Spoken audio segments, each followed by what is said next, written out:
Hello, hello, hello. Welcome to our movie class. Today we will speak about classic American movie, Dune, and it's screenplay of some book, right? Yes. Gerard, tell us about book, about author, something. The writer is the name. The writer's name is Frank Herbert, Okay. and the movie is pretty faithful with the book. As always, right? Not always know what. This time, yes. Okay. Okay. So, have you managed to read the book, to watch the movie? Are you a good summarizer today? Because we don't have, another opportunity, another summarizer, Yeah, except Triple G. So, but I can start. So, but please correct me. Maybe I got something incorrect or something like this. So it is a distant future movie. The time is a distant future. It's like 10,000 years BC or something like this, and looks like the humankind moved to another galactic or another planet, so something happened and divided somehow. And we know that action take place about 4 planets, somewhere around 4 planets. Arrakis, Kaitan, Caladan, something else. Four planets, yeah. And they have some mineral or something else, I don't know, spice, right? Spice, yes. It's something very important, something what they mine, right? And it exists only on one planet, Arrakis, and in their sense, it's a planet without any water or something like this, so it's pretty hard planet. And it's almost all what I can say for beginning. Gerard, please continue. I can say more things because I read the book. I watched the movie several times. Wow. Actually, I read all the books of the saga. Nice. It's good that we have an expert. So please describe the story. So I don't know whether this wall is related with our mankind. It really doesn't say that anything about the Earth. I don't think so. Yeah, I don't think so. It's like another world, another galaxy, but people are like humans. So it looks like those people had machines. The machines became very intelligent, and the machines overthrow them, but they fought back, and they win the battle. And from now forth, the machines, intelligent machines, are forbidden. Ah, okay. Yeah, intelligent machines. They discover a substance in the planet Arrakis, also called Dune. It's a desert planet where it never rains. A substance that it's called a spice, also named melange, and this substance can enhance humans' minds, the capacity of the minds to a big extent. For instance, there are space navigators who take huge amounts of spice, and they can travel anywhere from the same place, anywhere in the universe. It's these scary things, right? This, big carriers and spaceships. Okay. And the navigators look like slugs. Slugs. And the company that controls those space travel is called the Guild. It's only Guild. Guild. Guild. Navigators Guild. Then, so there are different houses who are living in different planets. The Emperor has one planet. I don't remember the name, Titan or something like this. I think I can't remember. But it has a planet that is the capital of this universe. Kaitan. I know Caladan is the planet of the house Atreides. And Guide Prime is the house Harkonnen. So House Harkonnen and House Atreides are rivals. The Emperor is afraid of House Atreides being so popular. So they the Emperor thinks that they could throw him. So let me ask a quick question. Really, it's just another universe. It's not another reality, and there are very how to say it, very precious spice, and 3 different races that pretend for this spice. Right? They all need it, and only one planet produces it. So it's a conflict, right? Yes. Okay. And there is a company that controls the production of a spice. The collecting the spice. It's the Choan. It's called the Choan. There are different groups of people. There is another group of people called Ben Gesserit, that a group of nuns that they do a genetic experiment. Well, they do several. They have some powers. For instance, they can control people with her voice. They wanted to obtain male by different genetics combinations. So this male would be very powerful. They call him the Kishat Hadrak, something like this, Kishat Hadrak. A lot of terms. Yes, very complicated. Yes, very complicated thing. It looks like those nuns, they're usually beautiful women, they marry important people. So, important guys from, the Duke Leto is the boss of the House Atreides, is married with, but he's not married, has a concubine, a Ben Gesserit concubine. I don't know, the movie doesn't explain that, but he would have liked to marry her, but he couldn't because some reasons that the movie doesn't explain.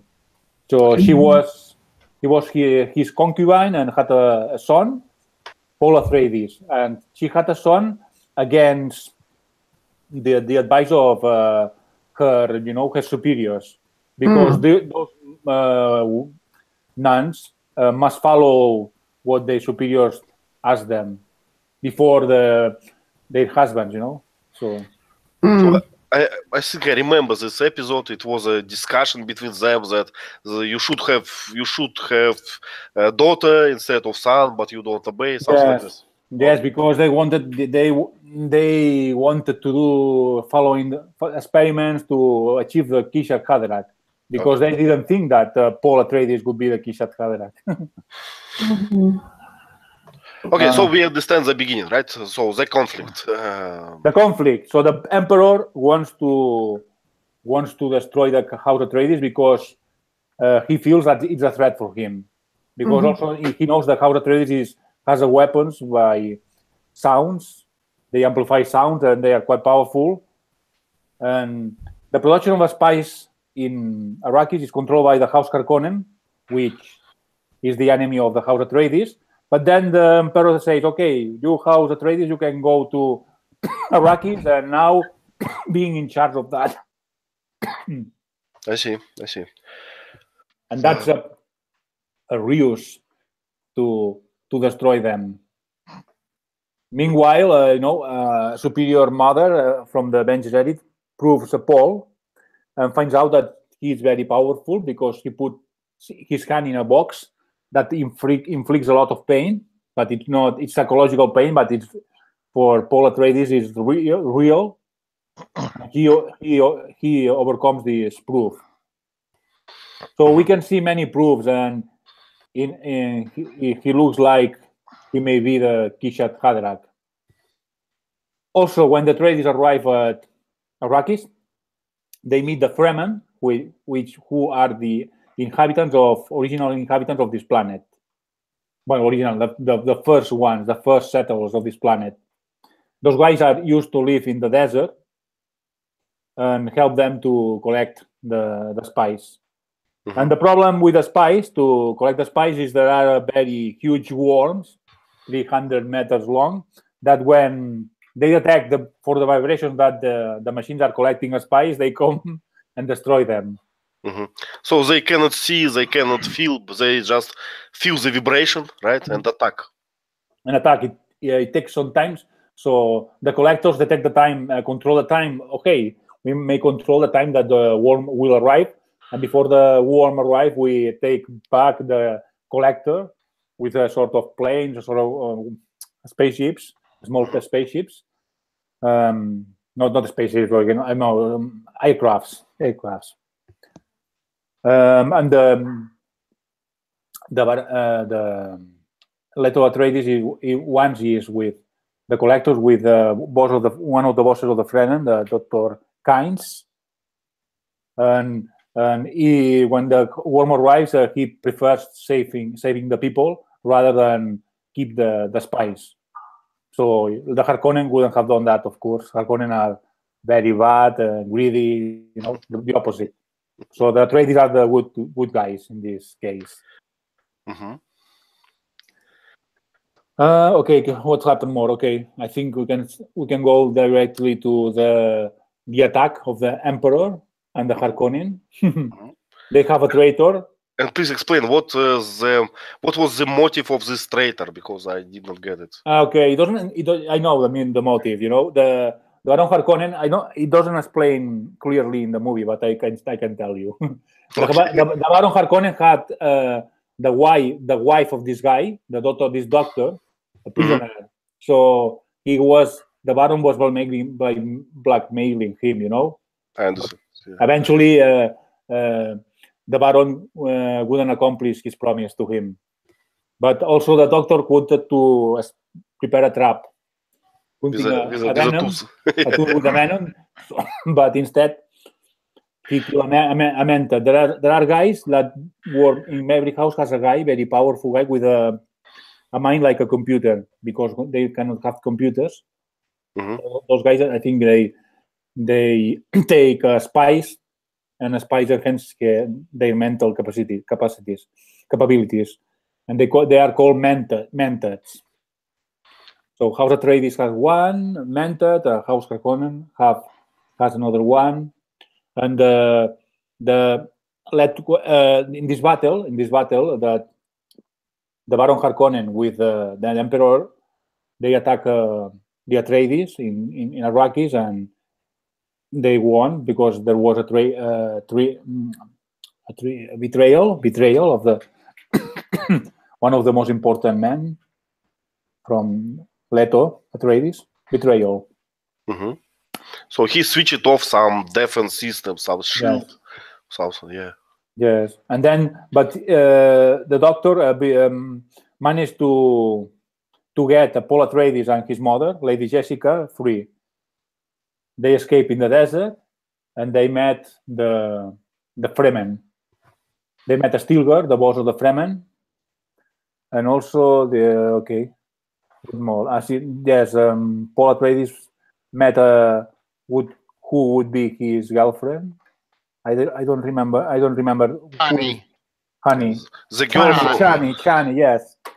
The girl from his dreams, right? Yeah, the girl that the protagonist of Blade Runner, Sin Young, the same actress. Yes. Yeah, actually, I saw the picture and I could not remember where I saw her before. Thank you for telling me that. Yeah. Okay. So those guys, the Fremen, have a prophecy that some sort of Messiah will arrive, and Paul Atreides also meet different things that look like he's the Messiah they are waiting for. So he is the Kishat Hadrak, the super male that the Bene Gesserit were trying to achieve, and also the Messiah of Arrakis. The Paul Atreides, Lady Jessica trained the Fremen to use the weapons of House Atreides, with voice, and they do some of guerrilla warfare. So they stop the production of spies in Arrakis. So they know who controls the spies, controls the universe. And then that makes the Emperor angry. He kills one of the nephews of the Baron, which Baron is a very disgusting guy with a fat, and he can float with some special devices like flying. And the house have a sort of, I don't know, push tools. How do you call that, Teacher Lee? And what? You know these things that disgusting things. We call them pustules. He had pustules, yeah, pustules all over his face. The bad guy, Disgusting. And he drink blood from the people, right? And Yeah, from he's the very, animals. very nasty and disgusting guy. Pustules. What happened more? Let me think. Well, the Fremen have big deposits of water. So supposedly there is no water in Iraqis, but they have. It's a secret that they keep water. And they don't just have water, right? They produce it somehow. What they have some secret about water, right? Yes, I think it doesn't say in the movie because there are other things, but Dr. Kynes made some devices to collect water from the air. Those worms are very related with the production of a spice. Actually, it looks like they produce the spice, I think. Well, what is the relation between spice and worms? So the worms produce the spice. Okay. So protagonist always thinking about that. There must be a relationship. Yeah, there must be a relationship. It's obvious that there is a relationship between. So without the worms, there wouldn't be a spice. Okay.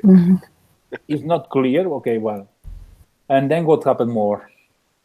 I think there is one thing that is called the water of life, that it's made with water from a small worm, very small, 1 or 2 meters. It's drowned with water because worms don't like water because they like everything dry, and they can obtain a water of life, which is and hence it's so more powerful, even more powerful than the spice itself. And it says the Kishat Haderach story said that a male who would be able to drink this water and enhance his powers would be the Kishat Haderach, and Paul did that, and he survived, and he was able to see also the future. And at the end, more or less, there is a battle. The emperor brings all of his legions of soldiers, the Sadukars. But the final battle with the Fremen and the Sadukars, but the Fremen also had the worms, control the worms, and they won the battle. They eventually won the battle, and the emperor was subdued. Yep. Dude, yep. And there is another thing. There is a princess Hirulan that appears. This beautiful blonde. In the book, every chapter there is a short verse, something that Princess Hirulan explains. So the Princess Hirulan, it doesn't say in the movie, but married Paul Atreides, but he was with Chani, so it was a symbolic. He didn't have sex with her, It's like it was his wife, but it's something like those marriages that are for convenience. Fake. Fake, like some between like in our planet between like novels. Royal marriages, right? Like royal marriages to make relationship. But royal marriages are supposed to be to produce the heirs, to continue the line. So, and here they are just like pen pals, right? Yeah. Just thinking about each other and having some other partners. So the concubine here could be the real wife. And Paul Atreides, also it appears the mother of Paul Atreides had a girl. He was pregnant, and she drank the water of life, and her daughter was very powerful, because this water of life was enhanced the capacities of the mind very much. And the other Avengers, I think, were angry with that. They called her an abomination because she had like 3 or 4 years old and was able to talk, to think, and had powers. Mental powers. She was the one actually who destroyed the Baron Harkonnen, and sent him to the mouth of a huge worm. So at the end, happy ending. Paul controls. Paul Muad'Dib is the Messiah, and also the Kishet Haderach. Okay, And so Arrakis becomes the capital of the universe. so more or less it's the story of the movie, but it was obvious that there is something behind the movie. It's something for fans, right? For fans of these books or something like this, because we can see that some plots start from nowhere and ends from nowhere, just like for how say it for those who understand something like this. Because it's too complicated to put all the book in a 3 hours. Yeah. Teacher Lee, did we miss something important? Do you have something to add? No, we covered everything, but I'm sure it's probably still confusing to most people. To me, it's a little hokey. The trader, Yui, his wife, in the movie, he thought she was dead. So I think his wife was killed by the Baron, the bad guy. So he wanted revenge on the bad guy. So his way to get revenge was kind of stupid. He was part of the good guys. So he betrayed the good guys and wiped out all the good guys. So the Duke of the good guys, who wasn't dead but only kind of paralyzed, he knew that the bad guy would gloat in the good guy's face. So his plan for killing the bad guy was to wipe out all the good guys but the Duke, and to put a poison tooth in the Duke's mouth, so when the bad guy gloated in the only surviving Atreides house person, the guy would bite his tooth and blow poison gas in his face and kill him. So Yui wiped out all of his friends and his planet for one chance to kill the bad guy that killed his wife. Yeah. So to me, that's kind of a crazy plot. And But that was the whole idea. and the chance was not realized, right? And he failed. So the whole planet of Atreides was wiped out for no reason. Vasans, can you hear us? Can you speak? Vasans? Please? Probably not. Seems like not. So, Diana, everything is clear to you now about movie? No, of course not. No, I just, I've lost everything at the point when you start calling all those people, like call the names of the tribes. So that's where you lost me, So, yeah. Okay, I know that the good guy, like the main character, is called Paul, which I understand. Okay, Paul, I know, and the hairdo. That's what I got from the movie. Okay, but it's pretty much it. So don't worry. Okay. Yeah, I don't. Okay, one maybe you have some questions about story, about movie, something unclear or something else. I don't know. One, please.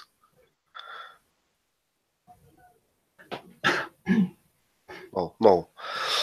Okay, so I don't know where to go. We don't have questions really, but we have presentation. So we can do this presentation and after maybe speak more about this movie itself if you have some time. If you don't have questions, maybe I don't know, maybe Gerard or Teacher Lee. If you look behind me, this is the final battle at the end of the movie. It's on the planet Dune, which is desert. Everything's desert. There's nothing there but sand. The whole planet is just sand, okay? And some rocks. And some rocks, okay? And these people spread out here, these are the Fremen. They're like nomads that live out in the desert. And no one knows anything about them. They're secretive. They live somewhere in the deep desert and nobody goes there. So nobody knows anything about them. And in the sky, you can see the ships, Emperor's ships attacking or whatever, flying around anyway. And Paul Atreides here, he's holding a special device called a thumper. And if you put it in the ground, it sits there and goes thump, thump, thump, thump. And that's how they attract the worms to their location. Now, normally you don't want to do that. But in this movie, Paul and the Fremen, these people here, needed a military vehicle, a transportation vehicle. There were no tanks or anything. So they learned to train the worms. So they rode on top of these gigantic skyscraper-sized worms. And that was their transportation. So they used these thumpers to call all these worms. And when Paul drank the water of life and didn't die, the worms somehow recognized that he was this new prophecy guy, and all the worms came to him, and instead of killing him, they all bowed down to Paul Atreides. So he became the master of the worms, and they used those giant worms to crush the enemy and carry them through the desert to beat the Emperor's troops. So it's pretty impressive. But as I understood, this war continued for a long time, for 2 years or something, right? It wasn't like in no time. So in the movie, it was quick. Yeah, but there was some dialogue or something that narrator spoke like it continued for 2 years, step by step. So something like this. Might have. I missed that. Okay. Right, please. Yes, I read now about the betrayal of Dr. Yu.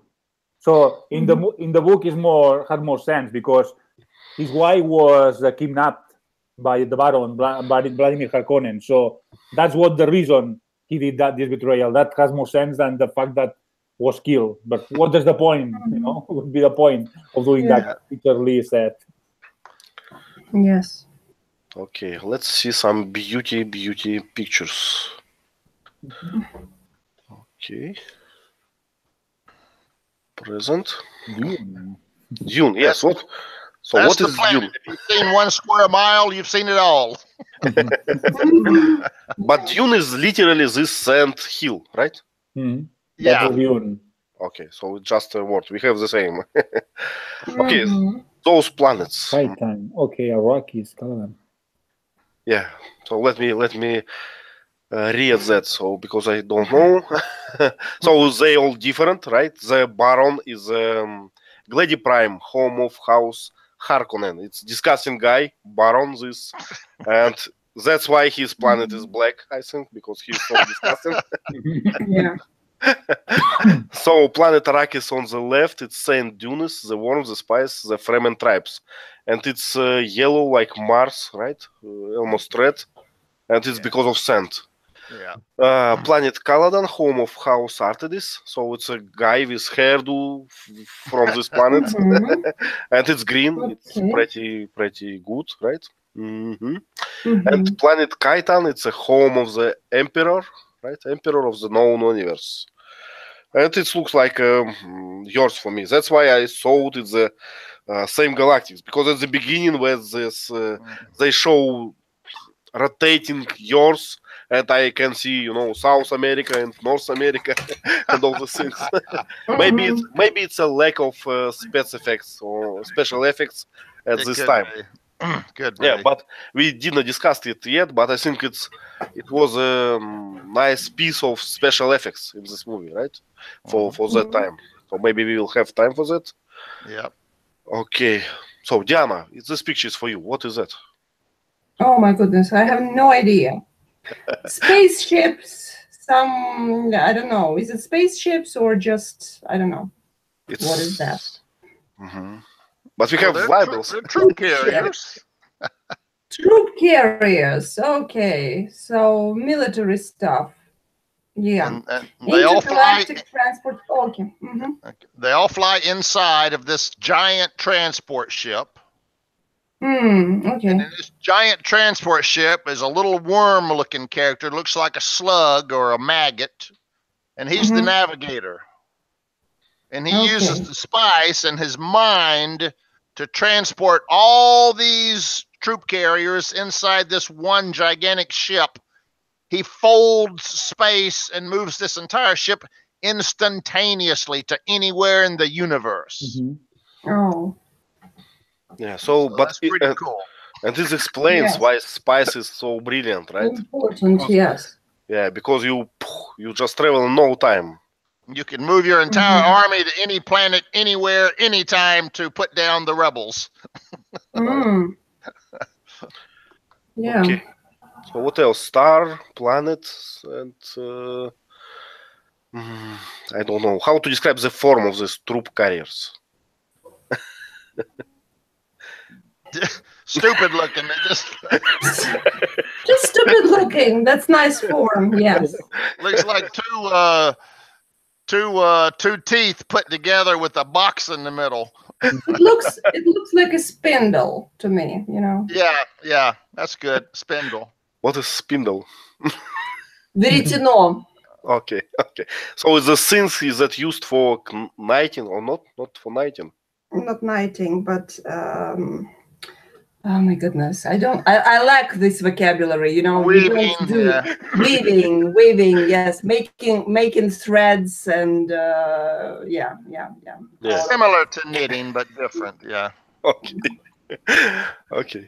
Another one, Gerard, please.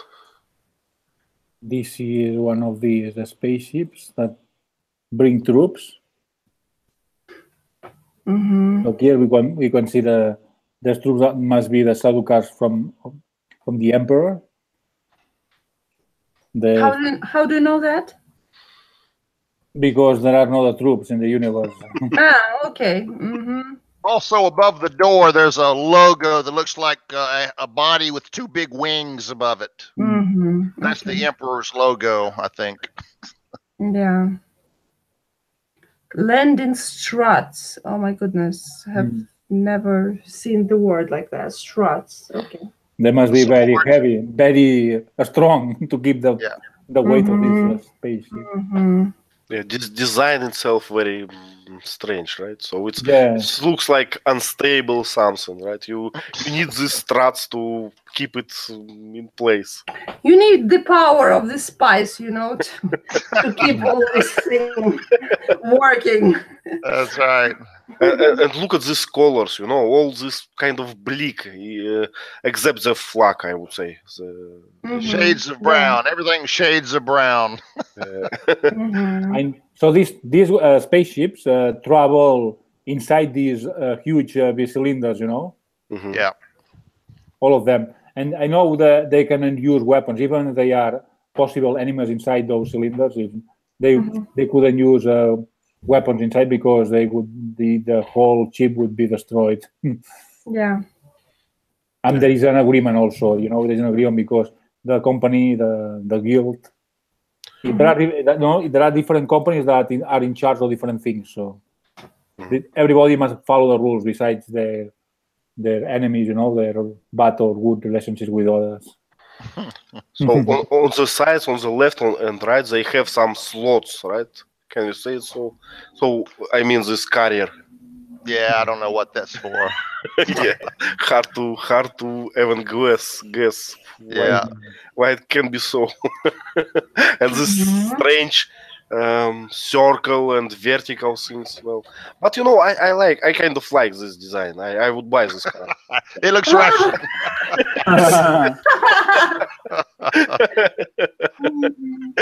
Okay. Okay, who else? Me. Okay.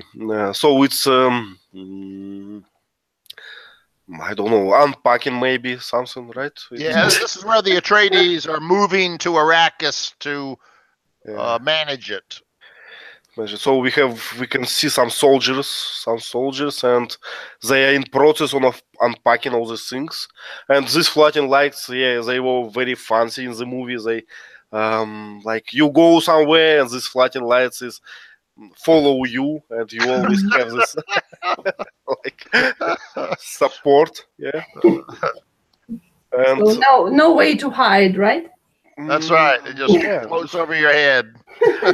Yeah, and the same design we can see, right? Almost the same colors. So I mean, there is no contrast in those colors. They are slightly different, but still the same gamma.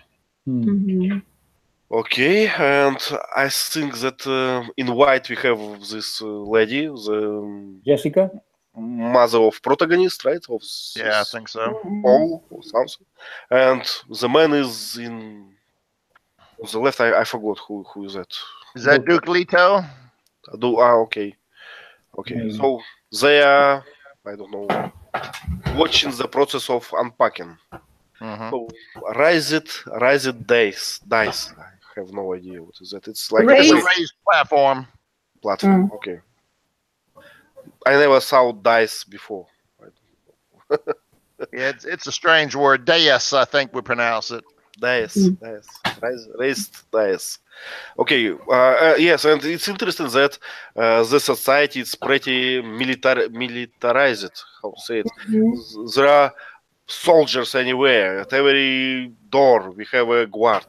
What they guard? What they serve for? I don't know. Maybe it's just for honor, or just or some real danger. I don't know.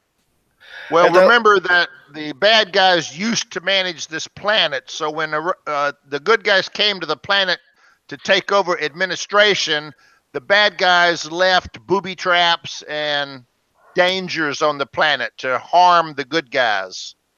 So there might have been leftover bad guys hiding to sabotage and attack. So they were guarding everything.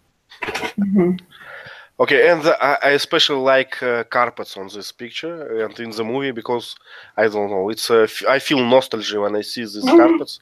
My grandmother have the same kind. Wow. That's why you thought they moved from Earth, right? With the carpets. Yeah. Okay. But it's you see we can see design of soldiers uniform and these dresses. It's kind of the same humankind. Okay. Okay, hard one. Would you like to describe this picture?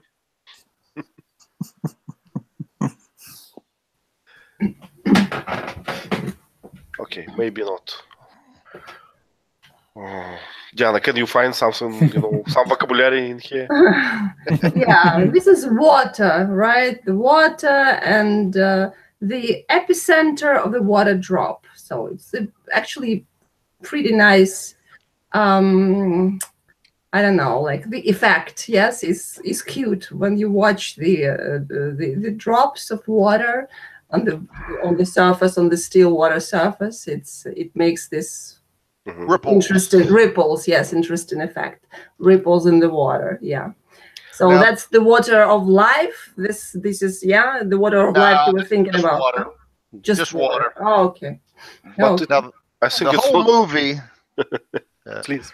The whole movie, Paul kept having these dreams, these dreams, these visions about water dropping on the planet Arrakis, and the planet Arrakis never had a single drop of water fall, zero rain its entire existence, no water anywhere on the surface, and he kept having these dreams about water dropping on the planet. So this is just one of his visions where he's imagining a water dropping into a lake of water. Okay. So that's why I kept this picture. Now, Okay, at the end of the movie, he is so powerful that he just stands there in front of all these people, and his mind creates clouds in the sky, and he causes a downpour on Arrakis at the end of the movie. So that's how powerful he is. He made it rain on a planet that's never had rain in its entire existence, just by the power of his mind. Okay. Speaking of physics, what makes this ripple? So there is two forces. One is gravity, right? And another one, we call it surface. I don't know English term for that. Surface tension. Surface tension force, right? Okay. Yeah. Okay. Nice. Gerard, please. Oh, what's hanging over there? It's a nice picture. Cow. Oh my goodness. Okay. What's the purpose of her cow hanging? Milking the blood of this cow for the Baron Harkonnen. It's food. Gonna be food. Okay. And those masked guys are the soldier of the House Harkonnen. I don't know why some of these people got to wear gas masks and other people go around with nothing on their face. I know. It doesn't make sense. Well, some of them are immune. And this is Roban, one of the nephews of the Baron Harkonnen, Vladimir Harkonnen. The one that actually is in control of Arrakis after defeating the Atreides house.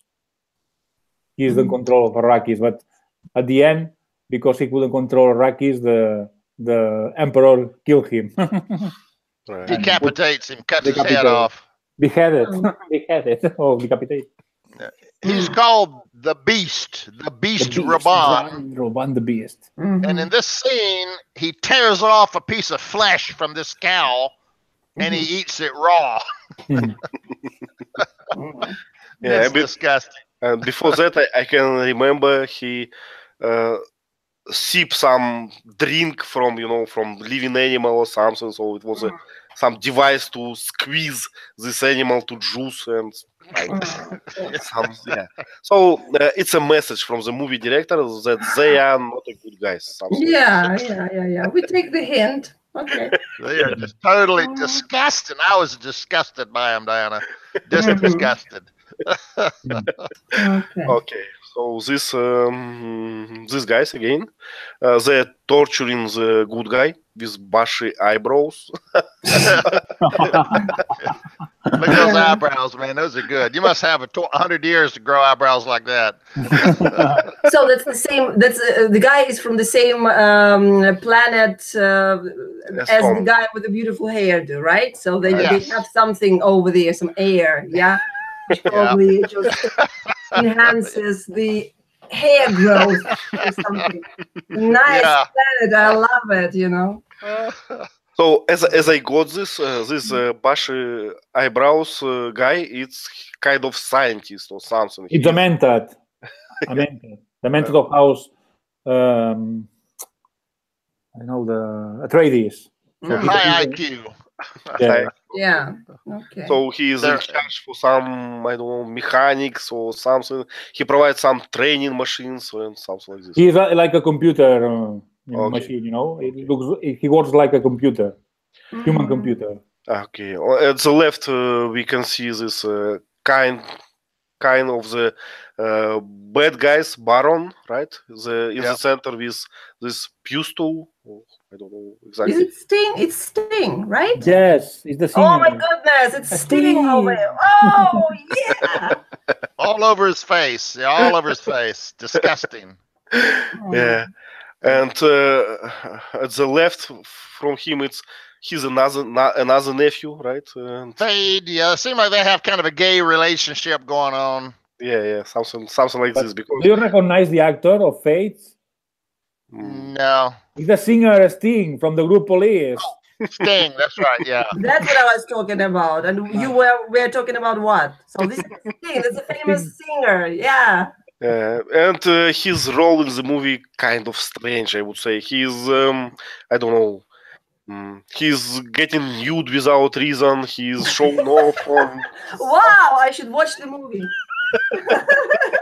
Nude without reason. Interesting. He's gay. Yeah, you see him wearing nothing but some wings around his hip. Wings? Oh my goodness. He's got 6 packs. Cool. Yes, and they're going to torch this cat and some rat. I don't know for what reason. I don't understand. What they did, they put a poison in the bushy eyebrows guy's body. Oh my goodness. And to stay alive, he has to suck the cat's tits every day for the antidote. Wow. So it's just a way to degrade the guy's dignity. I see. Very inventive, I would say. It's disgusting again. And they put into his body this heart plug, right? Yeah. We have seen that before in the movie. I don't know. This Baron killed some kind of slave or something with this heart plug. Again, not clear why, for what, and I don't know. For drinking blood, I think. I don't know. Even the Baron had one, which is kind of stupid because if you pull it out, your heart blood comes out and you die. So I could see putting it on slaves. You mess up, we pull your plug, you die. Why the Baron had one, I have no idea. Gerard, do you know answer from the book? Maybe because the Baron has an illness. Because I don't know whether it is related with his illness. Yeah, we can see that, right? He always travel with his doctor and taking some injections and something else. And looks like he cannot move, right? Without this machine. Suspensions. Okay, the meeting room. Diana, please find something. I don't know what. So there are women, yeah, standing at the wall. Are these women over there? The row of black figures. I don't know. I couldn't tell if those are women or paintings on the wall. I'm not sure. Okay. All of them are wearing these uniforms, so I never saw Yeah. anybody that wasn't wearing a uniform. Okay, I don't know. So there are a lot of men standing and looking somewhere. I don't know. Someone is on top of. It's protagonist. You can Okay. see how much I labeled in here. I didn't really know what to call anything either. Yeah. It's a big lecture hall. With a very strange design, right? Again. Yes. So it's like a mountain or something. It's like a rock or a cave or what is it? It's underground, under the desert. Yeah. Okay. Those are the Fremen. The Fremen. Okay, Fremen, underground hideout. Okay. So, and what is this statue in the middle? What does it do? No idea. Good question. Yes, maybe it's for cheerleaders or something. Yeah. Okay. Maybe it's a water machine. I don't know. Well, Yeah. I saw the design before in some bars. You know, when you have a main stage and such devices for for cheerleaders for. It looks like it looks like the chocolate fountain thing. Just like that. But it is a huge one, so it's a kind of a fountain. Looks like a fountain to me. I don't know. Yeah, not too much about this picture, but speaking about the story, so it's a protagonist. He's now is a leader of this tribe, Fremens, and motivating speaker, I would say. So now Yeah. people are it's kind of the same. Yes, people are watching and listening to the motivation speaker, and just take in everything, catch each word. Actually, I can't remember this exact speech. Was it, prolific or no, or something? This is where Paul is talking to the people, and he's saying there's a storm coming.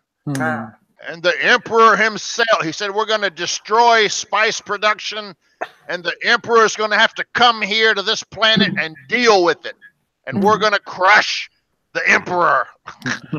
So, but we know from the movies that he was a good trainer, right? He trained them for some special technique of voice, I don't know, battle, how to call that. Right, sonic destruction. Yeah. So if you yell enough, you can, destroy a stone pyramid or something. Okay, so nice feature. Okay, and teacher kind of explained them, right? This picture, I mean. Yes. But we have worm mounting tool. So I like the name of it. Worm mountain tool.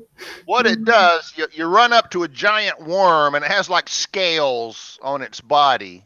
And you stick the end of that inside of a scale, and then you kind of lever that scale open. Oh my goodness. And when you lever that scale open, sand can get in there and irritate the worm. So when you open the scale, it rotates that position, that scale up on top of the body, away from the sand.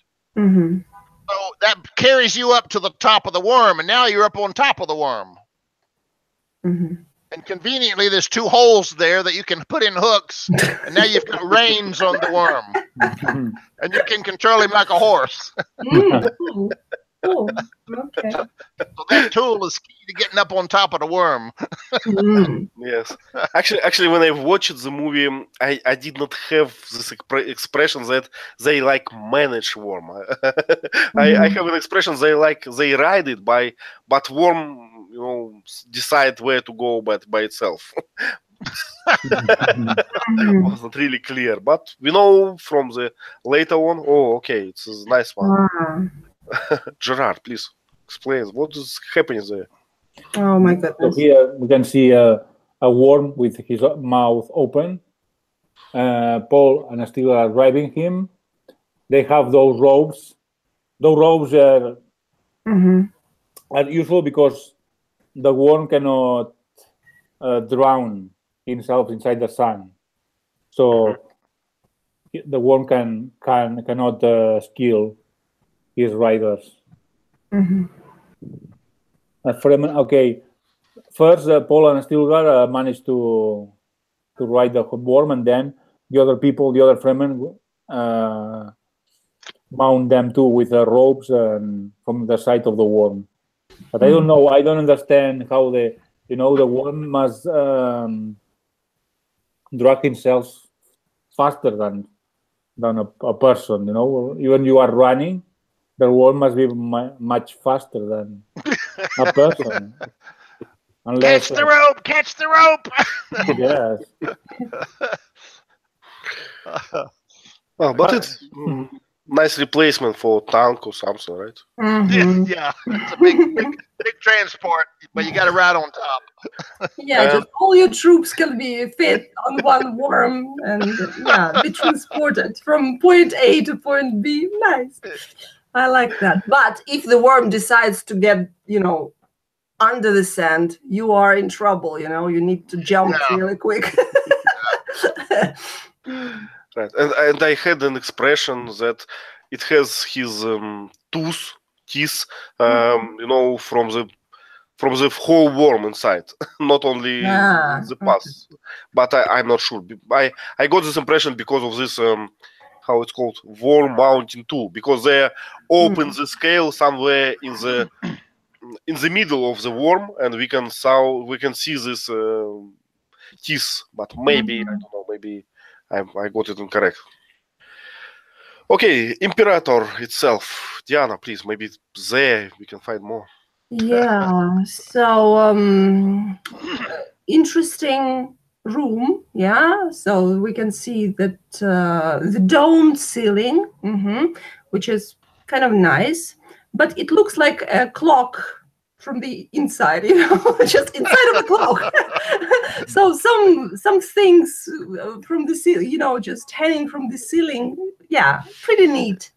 And I like this throne, which is with a round backside. How do you call this? Back, yeah. Yeah, okay. So Emperor has, I don't know, sitting on the throne, and there are some Nazis standing around. So I don't know. So that's his guard, I guess. Yeah. No, the guard is back there with the kerchiefs around their heads. I don't know. So, and this is probably maybe the ministers. And so I can see that their footwear is not very comfortable. Okay, what else? Support column and throne. Yes, probably it is golden. So I don't know. Yeah, probably. Nice design. And I think this sailing lamps, it was inspired by worms. Yeah, looks like worms' mouths somehow. Yeah. Nice. Yes, and these little I don't know, sticks. What's the point of putting them there? What do they do? Do you know? I thought they might be artwork. I don't know. I didn't know what any of this stuff was. Wow. Just But ugly decorations. Yeah, pretty stupid, I would say. Okay, just. But to me, it looks like antenna, Yeah, exactly. So maybe there is TV somewhere at the back of the throne. We don't know. It's improve your telepathic system, Okay. Yes. So lack of spice, so they need that antennas, yes, to improve something. Okay, another one. It's a kind of I forgot. Maybe it's a ship, usually. Yeah, this is where they shoot the lasers.